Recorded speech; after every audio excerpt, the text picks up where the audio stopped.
नमस्ते।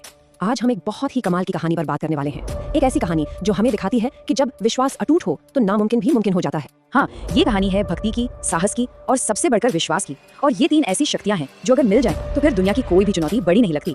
तो चलिए इस कहानी में थोड़ा और गहराई से उतरते हैं, देखते हैं कि आखिर इसमें हमारे लिए सीखने को क्या है। तो कहानी शुरू होती है एक बहुत ही मुश्किल समय से।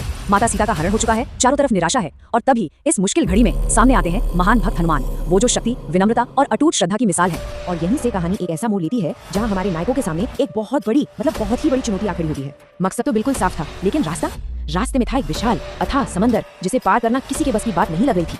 जरा सोच कर देखिए, उस समय के बड़े बड़े महावीर जो शक्तिशाली थे, उनके लिए भी ये एक ऐसी रुकावट थी जो बिल्कुल नामुमकिन लग रही थी। माहौल में एक भारी तनाव था, एक निराशा सी छा गई थी। और जानते हैं, ये एक ऐसा सवाल है जो हम सबकी जिंदगी में कभी ना कभी आता है। जब कोई मुश्किल पहाड़ जैसी बड़ी लगने लगे तो आखिर आगे बढ़ा कैसे जाए। तो चलिए अब देखते हैं कि कहानी का सबसे जरूरी मोड़ कैसे आता है। वो पल जब शक यकीन में बदल जाता है और फिर एक्शन लिया जाता है। और ये बात बड़ी दिलचस्प है कि जो सबसे ताकतवर होते हैं ना, उनके मन में भी कभी कभी शक आ जाता है। वहां बस एक गहरी खामोशी थी, किसी को समझ नहीं आ रहा था कि अब आगे क्या होगा। और फिर जो बदलाव आया वो बाहर से नहीं, अंदर से आया। हनुमान जी ने अपने विश्वास के असली सोर्स को याद किया, अपने गुरु के शब्दों को, अपने प्रभु के नाम को, वो शक्ति जो उनके अंदर ही थी। ये एक जबरदस्त अंदरूनी बदलाव था। जैसे ही वो विश्वास अंदर जागा ना, सारा शक, सारी हिचकिचाहट गायब हो गई। जो काम एक पल पहले नामुमकिन लग रहा था वो अब मुमकिन लगने लगा। और फिर क्या था, बस एक छलांग और उन्होंने वो विशाल समंदर पार कर लिया। सारे शक धुएं की तरह उड़ गए और उन्होंने वो कर दिखाया जो कोई सोच भी नहीं सकता था।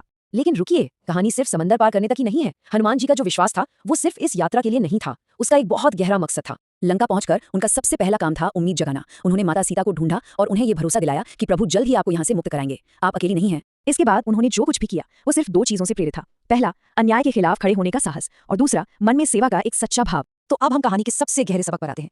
आखिर असली ताकत का सोर्स क्या है, कहां से आती है सच्ची शक्ति। सोचिए, इतना बड़ा, इतना नामुमकिन काम करने के बाद जब वो लौटे तो उन्होंने इसका जरा सा भी क्रेडिट खुद को नहीं दिया, ना अपनी ताकत को, ना अपने कौशल को। उनकी विनम्रता सच में देखने लायक थी। उन्होंने साफ साफ कहा कि ये जो भी सफलता मिली है ये मेरी नहीं है, ये तो बस प्रभु की कृपा का फल है। ये सब उसी शक्ति की वजह से हुआ है जिसमें मेरा विश्वास है। और यही इस पूरी कहानी का सार है। असली शक्ति जो है वो बाहरी या शारीरिक ताकत नहीं है। सच्ची शक्ति तो जन्म लेती है अटूट विश्वास और निस्वार्थ भक्ति से। ये एक बहुत ही पावरफुल मैसेज है जो पूरी कहानी का निचोड़ एक लाइन में बता देता है।